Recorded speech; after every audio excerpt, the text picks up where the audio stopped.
আমি পেট্ৰল কৈয়ে দিছোঁ, আমি অসমৰ মানুহ কিন্তু পেট্ৰল ঠাণ্ডা কৰি থ'লে ফ্ৰিজত থ'লেও আমি গোট নামাৰোঁ, কিন্তু যেতিয়া আমাক মেচ মাৰি দিয়া হয় বৰ বেয়াকৈ জ্বলোঁ আৰু জ্বলা উদাহৰণ আছে আমাৰ। তাত থকা পৰ্যটক অসমৰ, স্পেচিয়েলি অসমৰ পৰ্যটক, তাত থকা অসমৰ চালক সু ব্যৱস্থা কৰি তেওঁলোকক ফাণ্ডামেণ্টেল ৰাইটছ ভংগ নকৰাকৈ কৰ্ণাট চাংমাৰ ৰখাৰ দায়িত্ব।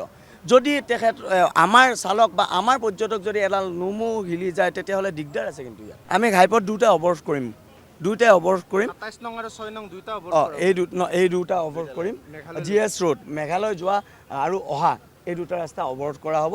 তাৰপিছত আচল কথাটো হ'লে অৰ্থনীতিৰ হাৰডাল ভাঙি দিম। তেওঁলোকৰ এটা ৰাজনীতি আছিল, ৰাজনীতিটো কেনেধৰণৰ আছিল যে KSUৱে জানে যে মেঘালয় চৰকাৰখনক যদি দুৰ্বল কৰিব লাগে তেতিয়াহ'লে অসমৰ গাড়ীক টাৰ্গেট কৰি ল'ব লাগে, অসমৰ গাড়ীক লক্ষ্য কৰি ল'ব লাগে। কিয়নো অসমৰ গাড়ীক লক্ষ্য কৰিলে অসমৰ সংগঠনে মেঘালয়ৰ গাড়ীখিনি বন্ধ কৰিব আৰু বন্ধ কৰিলে চৰকাৰ বিমূৰত পৰিব, যাৰ কাৰণে আলোচনাত বহিবলৈ মিলিত হ'ল একেদিনাই।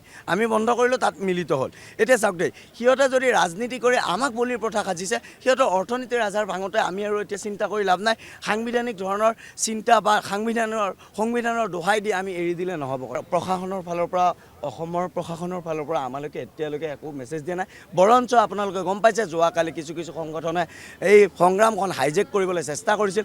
তেওঁলোকে ইয়াত নাথাকি গম নোপোৱাকৈ তেওঁলোকে আচলতে মেমৰেণ্ডম দিব গৈছিলে। খুব লাজৰ বিষয় যে অসমীয়া জাতিটোৱে আজি বিভিন্ন ক্ষেত্ৰৰ পৰা সংকটত পৰিছে, তাৰপিছত মনে মনে গৈ আমি গম নোপোৱাকৈ গৈ মেমৰেণ্ডম দিছে।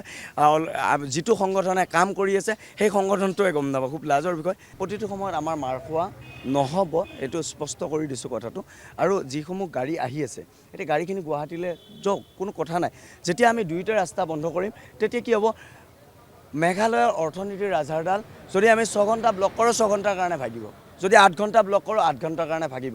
তেওঁলোকৰ উচ্চ আৰক্ষী বিষয়া আহক আৰু আমাৰ কামৰূপৰো আহক, আহি অন দ্য স্পট ইয়াতে আলোচনা কৰক, ইয়াৰ পৰা মেমৰেণ্ডম লৈ যাওক, আমাৰ কথা শুনক, আমাক বুজি পাওক, কিন্তু পিঠি পাতা নহ'ব। আপোনালোকে চাওক, প্ৰতিটো সময়ত অসমৰ মানুহেই পিঠি পাতি আছে।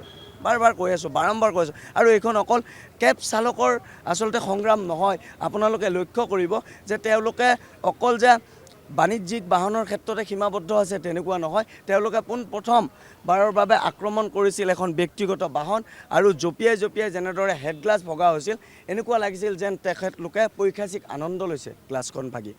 সৰু পোৱালি আছিল, তেওঁলোকে সিহঁতকো এৰি নিদিলে। তো এনেধৰণৰ এই দুৰ্ধৰ্ষ কাম কৰিছে, এনেধৰণৰ নিৰ্মমভাৱে অত্যাচাৰ কৰাৰ পাছতো আজি অসমীয়াৰ যদি তেজ গৰম হোৱা নাই, আজি যদি আমাৰ চৰকাৰ প্ৰশাসনৰ বেয়া লগা নাই, সেইটোৱে আমাৰ বাবে লাজৰ বিষয়। গণতন্ত্ৰ বুলি ক'লে অকল কনষ্টিটিউশ্যন সংবিধানখন অকল অসমীয়াই ফ'ল' কৰিম নে, অকল অসমীয়াই মানিম নে, আৰু বেলেগে মানিব নালাগে? বাকী 7 ভনীৰ মেঘালয় হওক, অৰুণাচল হওক, নাগালেণ্ড হওক, এওঁলোকে কি মানিব নালাগে? মই কৰজোৰে আহ্বান কৰিম গোটেই অসমৰ ৰাইজক, এই গোটেই কথাখিনিৰ ওপৰত চৰকাৰক জবাবদিহি কৰক। আচলতে ক'ৰবাত নহয় ক'ৰবাত আমাৰ কিবা গোপন মিটিৰালিৰ কাৰণে আমি বলিৰ প্ৰথা সাজি আছোঁ, আমি সাধাৰণ জনতাখিনি আমি বলিৰ প্ৰথা সাজি আছোঁ।